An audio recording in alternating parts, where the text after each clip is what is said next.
Hi friends, I hope you are doing well. Today we will talk about how to fix or how to solve the problem of kicking you out on the application of ChatGPT. We click on settings.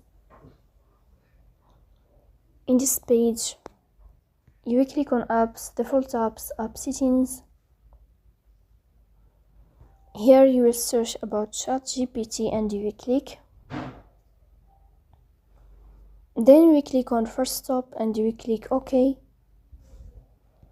Here you will enter to the window of storage. Here you will click on clear cache. Then you will turn on your airplane mode and you will turn off your airplane mode again to fix that problem. So that's all. Don't forget to support us by like and subscribe. See you next time in another video, and thank you for your watching and your attention.